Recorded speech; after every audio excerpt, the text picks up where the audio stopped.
നമസ്കാരം. സ്പോട്ട് ലൈവിലേക്ക് സ്വാഗതം. പഹൽഗാം ഭീകരാക്രമണത്തിന് പിന്നാലെ ഏതു നിമിഷവും ഇന്ത്യയുടെ ഭാഗത്തുനിന്ന് തിരിച്ചടി ഉണ്ടാകുമെന്ന സാഹചര്യം നിലനിൽക്കെ വീണ്ടും വാഗ അതിർത്തി തുറന്നിരിക്കുകയാണ് പാകിസ്ഥാൻ.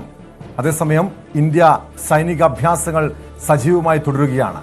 ഉത്തർപ്രദേശിലെ ഷാജഹാൻപൂരിലെ ഗംഗ എക്സ്പ്രസ് വേയിൽ യുദ്ധവിമാനങ്ങൾ ലാൻഡിംഗ് പരിശീലനം നടത്തും. ഭീകരാക്രമണത്തിലുള്ള ഇന്ത്യയുടെ തിരിച്ചടി യുദ്ധത്തിലേക്ക് പോകരുതെന്നും ഭീകരതയ്ക്കെതിരെ പാകിസ്ഥാൻ ഇന്ത്യക്കൊപ്പം നിൽക്കണമെന്നും US vice president JD Vance ആവശ്യപ്പെട്ടു. Sure, I'm worried about any time you see a hotspot breaking out, especially between two nuclear powers.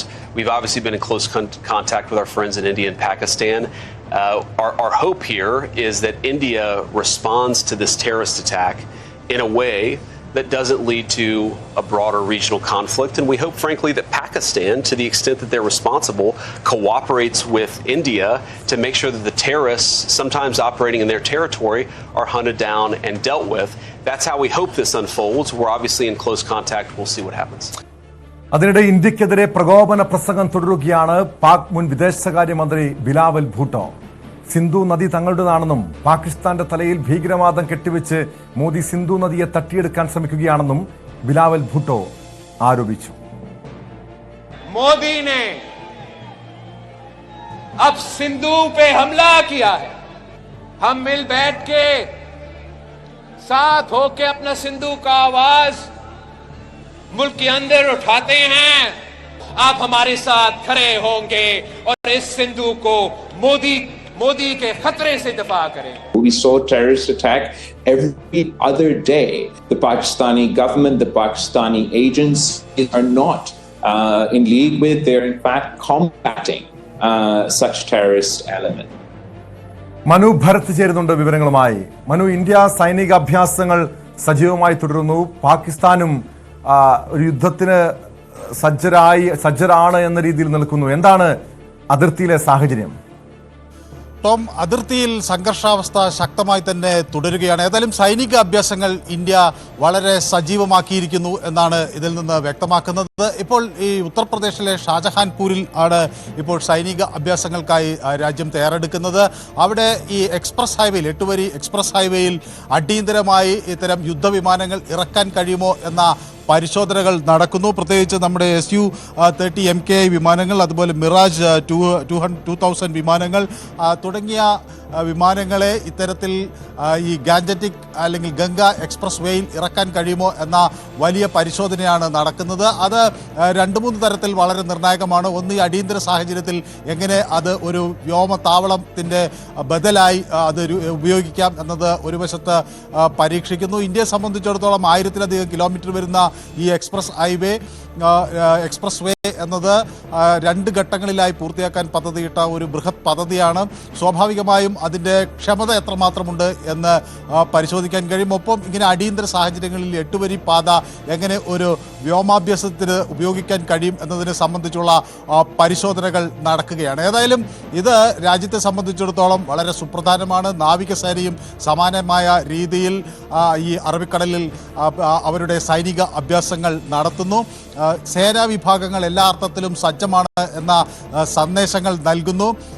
തുടർച്ചയായി അതിർത്തിയിൽ ഇപ്പോൾ വെടിനിർത്തൽ കരാറിൻ്റെ ലംഘനം നടക്കുകയാണ്. കഴിഞ്ഞ 8 ദിവസങ്ങളിലായി തുടർച്ചയായി അതിർത്തിയിൽ, പ്രത്യേകിച്ച് ഈ നിയന്ത്രണ രേഖയ്ക്ക് സമീപം വെടിനിർത്തൽ കരാറിൻ്റെ ലംഘനം വളരെ ശക്തമായി തന്നെ നടക്കുകയാണ്. അതിനാണ് ഇന്ത്യ വളരെ കാര്യക്ഷമമായി തിരിച്ചടിക്കുന്നു എന്ന വിവരങ്ങൾ പുറത്തു വരുന്നത്. അപ്പോൾ വരും ദിവസങ്ങളിൽ അത് തുടരും എന്ന കണക്കുകൂട്ടലിൽ തന്നെയാണ് സൈന്യം വേണ്ട നടപടികൾ സ്വീകരിക്കുന്നത്. ഏതായാലും ഇപ്പോൾ നമ്മുടെ ഈ എയർ സ്ട്രിപ്പ് ആയി ഈ എക്സ്പ്രസ് വേയെ പ്രയോജനപ്പെടുത്താൻ ഉള്ള ഒരു പരിശോധന എന്നത് വളരെ നിർണായകമാകും. കാരണം അത് ഈ റാഫേൽ പോലുള്ള നമ്മുടെ അതിനൂതനമായ ഇലക്ട്രോണിക് സംവിധാനങ്ങളും ദീർഘദൂത മെറ്റിയർ മിസൈലുകളുമൊക്കെ സജ്ജീകരിച്ചിട്ടുള്ള വിമാനങ്ങൾ, ഇവിടെ ഏത് കാലാവസ്ഥയിലും പ്രവർത്തിക്കാൻ കഴിയുന്ന വിമാനങ്ങൾ, രാവിലെയും രാത്രിയുമൊക്കെ, അതായത് പകലും രാത്രിയുമൊക്കെ ഒരുപോലെ ഈ എക്സ്പ്രസ് വേയിൽ ഇറക്കി പരിശീലിക്കാൻ ഉള്ള ശ്രമങ്ങൾ നടക്കുന്നു. അതുപോലെ മിറേജ് 2000 വിമാനങ്ങൾ ആഴത്തിലുള്ള ആക്രമണശേഷിയും ആണവ സമ്പന്നതയ്ക്കും പേരുകേട്ട ഒരു ഫ്രഞ്ച് വംശത്തിൽപ്പെടുന്ന ഒരു വിമാനമാണ്.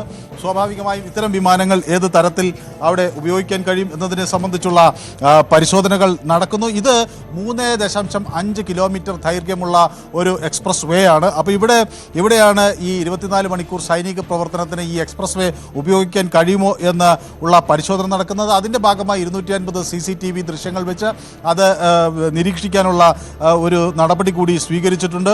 അപ്പോൾ ഇത്രയും ഈ 3.5 കിലോമീറ്റർ വേഗതയുള്ള രാത്രിയും പകലും ഒരുപോലെ രാജ്യത്തിന് ഉപയോഗിക്കാൻ കഴിയുന്ന ഈ ഒരു എയർ സ്ട്രിപ്പിനെ എങ്ങനെ പ്രയോജനപ്പെടുത്താൻ കഴിയും എന്നത് ഷാജഹാൻപൂരിൽ അവിടെ പരീക്ഷണം നടക്കുന്നു. മിസൈലുകളുടെ ഒക്കെ പുനഃപരിശോധനയും കാര്യങ്ങളും നടക്കുന്നുണ്ട്. വാഗ അതിർത്തി കഴിഞ്ഞ ദിവസം അവിടെ പാകിസ്ഥാൻ അടച്ചിരുന്നു. ഏതായാലും വാഗ അതിർത്തി ഇപ്പോൾ പാകിസ്ഥാൻ തുറന്നിരിക്കുന്നു. ഇന്ത്യയിൽ നിന്ന് ഹ്രസ്വകാല വിസയുള്ള ആളുകൾ അല്ലെങ്കിൽ പാകിസ്ഥാൻ പൗരന്മാർ ഇന്ത്യ വിടണം എന്ന നിർദ്ദേശം നേരത്തെ നൽകിയിരുന്നു. അത് 30-ാം തീയതി വരെ സമയം അനുവദിച്ചിരുന്നെങ്കിലും പിന്നീട് അത് ഇന്ത്യ നീട്ടി നൽകുകയും ചെയ്തു. കഴിഞ്ഞ ദിവസം ഈ അതിർത്തിയിൽ വാഗ അതിർത്തിയിൽ എത്തിയ അല്ലെങ്കിൽ അട്ടാരിയിലെത്തിയ പാകിസ്ഥാൻ പൗരന്മാർക്ക് അങ്ങോട്ട് കടക്കാൻ കഴിയാത്ത ഒരു സാഹചര്യം ഉണ്ടായിരുന്നു. വാഗ അതിർത്തി പാകിസ്ഥാൻ അടച്ച സാഹചര്യത്തിലായിരുന്നു അങ്ങനെ ഒരു പ്രതിസന്ധി പാകിസ്ഥാൻ പൗരന്മാർക്കുണ്ടായത്. ഏതായാലും അത് തുറന്നിരിക്കുന്നു. കൂടുതൽ പാകിസ്ഥാൻ പൗരന്മാർക്ക് അങ്ങോട്ടേക്ക് കടക്കാനുള്ള സാഹചര്യം ഉണ്ടായിരിക്കുന്നു. ഒപ്പം ഇന്ത്യൻ പൗരന്മാർ കഴിഞ്ഞ ദിവസങ്ങളിൽ വാഗ അതിർത്തി വഴി പാകിസ്ഥാനിലുള്ള ഇന്ത്യൻ പൗരന്മാർ അതുപോലെ ദീർഘകാല വിസയൊക്കെ ഉള്ള ആളുകൾക്ക് ഇങ്ങോട്ടേക്ക് കടന്നു വരാൻ ഒക്കെയുള്ള സൗകര്യം ഒരുക്കിയിരുന്നു. അതുപോലെ തന്നെ പഞ്ചാബിലെ അമൃത്സർ വഴിയും അന്താരാഷ്ട്ര അതിർത്തി വഴി ഒക്കെ ആളുകൾക്ക് ഇങ്ങോട്ടേക്ക് ക്രോസ് ചെയ്യാനുള്ള സാവകാശം എല്ലാം നൽകിയിട്ടുണ്ട്. പക്ഷേ രാജ്യം അതീവ ജാഗ്രതയിൽ തന്നെ തുടരുന്നു. സൈനിക മേധാവികൾ തുടർച്ചയായി സംവാദങ്ങൾ പരസ്പരം സംവദിക്കുന്ന ഒരു രീതിയുണ്ട്. ഒപ്പം തന്നെ NIA കഴിഞ്ഞ 2 ദിവസങ്ങളിൽ തുടർച്ചയായി അവരുടെ അല്ലെങ്കിൽ ഉന്നത ഉദ്യോഗസ്ഥരുടെ യോഗങ്ങൾ ചേരുന്നു. കാര്യങ്ങൾ വളരെ സൂക്ഷ്മമായി വിശകലനം ചെയ്യുകയും ചെയ്യുന്നു. ഒപ്പം ഈ തീവ്രവാദികൾക്കായുള്ള കോമ്പിംഗ് ഓപ്പറേഷൻ കാശ്മീരിൻ്റെ വിവിധ കേന്ദ്രങ്ങളിൽ നടക്കുന്നു എന്ന വിവരങ്ങൾ വരുന്നു.